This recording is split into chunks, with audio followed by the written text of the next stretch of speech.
അല്ല, അങ്ങനെയുള്ള നിരവധി കാര്യങ്ങളുണ്ടല്ലോ. ഇപ്പോൾ കഴിഞ്ഞ ദിവസം കൊട്ടാരക്കര പോയപ്പോൾ കൊട്ടാരക്കരയിൽ ഗണപതിയുടെ പ്രസാദം, അതും വാസ്തവത്തിൽ ഗണപതിയുടെ പ്രസാദം എന്ന് പറയുന്നത് ഗണപതി ഹോമം നടത്തി അതിൽ നിന്ന് കിട്ടുന്ന പൂജാ വസ്തു എന്നുള്ള നിലയിലാണ്, പൂജയിൽ ഉപയോഗിച്ചിട്ടുള്ള വസ്തുവാണ് പ്രസാദമായിട്ട് ഭക്തർക്ക് നൽകേണ്ടത്.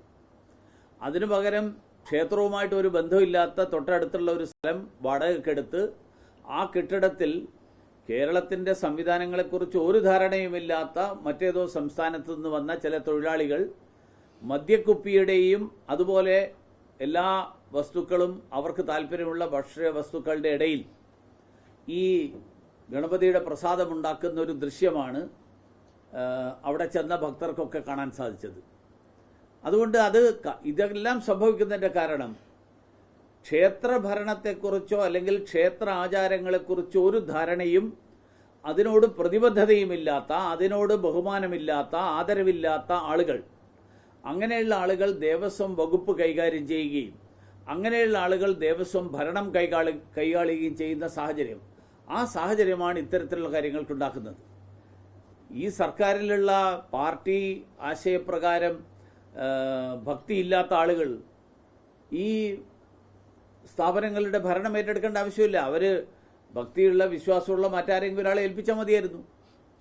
ആ മുന്നണിയിൽ തന്നെ ഒരുപക്ഷെ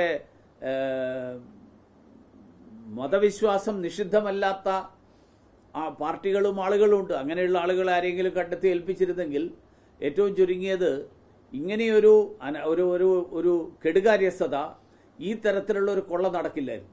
അതാണ് ഞങ്ങൾക്ക് പറയാൻ. ഈ ഒന്നല്ല, ഈ പറഞ്ഞതുപോലെ കേരളത്തിലാകെ പ്രശ്നമുണ്ട്. ക്ഷേത്രത്തിന്റെ സ്വത്തുകൾ തട്ടിയെടുക്കാൻ ശ്രമിക്കുന്നു.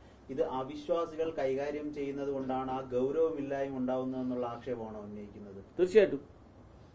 കാരണം അറിവില്ലാത്തതുകൊണ്ടും താല്പര്യമില്ലാത്തതുകൊണ്ടും. ഇപ്പോൾ വേണമെങ്കിൽ നിങ്ങൾ ചോദിക്കാം, വിശ്വാസികൾ ഉണ്ടായിരുന്ന കാലത്ത് നടന്നിട്ടില്ലേ? പക്ഷെ വിശ്വാസികളായിട്ടുള്ള ആളുകൾ കൈകാര്യം ചെയ്ത സമയത്ത് നടന്നത് അഴിമതിയാണ്. ഇത് അഴിമതി മാത്രമല്ല, ഇത് അഴിമതിയോടൊപ്പം ഇത്തരത്തിലുള്ള കാര്യങ്ങളോടുള്ള താല്പര്യമില്ലായ്മയും, ഇത് ഇന്നല്ലെങ്കിൽ നാളെ ഇതെല്ലാം ഇല്ലാതാകണം എന്ന്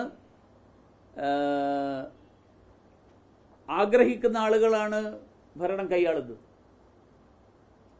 ഒരു ക്ഷേത്രം നശിച്ചാൽ അത്രയും അന്ധവിശ്വാസം നശിച്ചു എന്ന് പറഞ്ഞ ആളുകളുടെ പിന്മുറക്കാരാണ്. അപ്പോൾ അങ്ങനെയുള്ള ആളുകൾ കൈകാര്യം ചെയ്യുമ്പോൾ ഇത്തരത്തിലുള്ള സംഭവങ്ങൾ നടക്കുന്നുണ്ടെങ്കിൽ അത് സ്വാഭാവികമാണ്.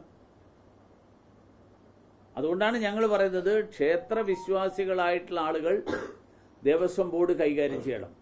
ഏറ്റവും പ്രാഥമികമായിട്ട് ഏറ്റവും ചുരുങ്ങിയത് മിനിമം ക്ഷേത്ര വിശ്വാസികളെങ്കിലുമായിട്ടുള്ള ആളുകളായിരിക്കണം ദേവസ്വം ബോർഡും ക്ഷേത്ര സംബന്ധമായിട്ടുള്ള കാര്യങ്ങൾ കൈകാര്യം ചെയ്യുന്നു. അങ്ങനെയാണെങ്കിൽ ഈ വഖഫ് ബോർഡിൽ അമുസ്ലിങ്ങൾ ഉൾപ്പെടുത്തുന്നത് ഒരു ഇരട്ടത്താപ്പല്ലേ BJP-യുടെ? അത് രണ്ടും തമ്മിലുള്ള വ്യത്യാസം നിങ്ങൾക്ക് മനസ്സിലായില്ല ഇതുവരെ. ഇത് ക്ഷേത്ര ആചാരത്തിന്റെ കാര്യം. അവിടെ പള്ളിയിൽ പള്ളിയിൽ ആരാധനയുടെ കാര്യമല്ല, അവിടുത്തെ സ്വത്തിന്റെ കാര്യത്തിലാണ്. വിശ്വാസമല്ലല്ലോ, വിശ്വാസവും സ്വത്തും തമ്മിൽ എന്താ ബന്ധം?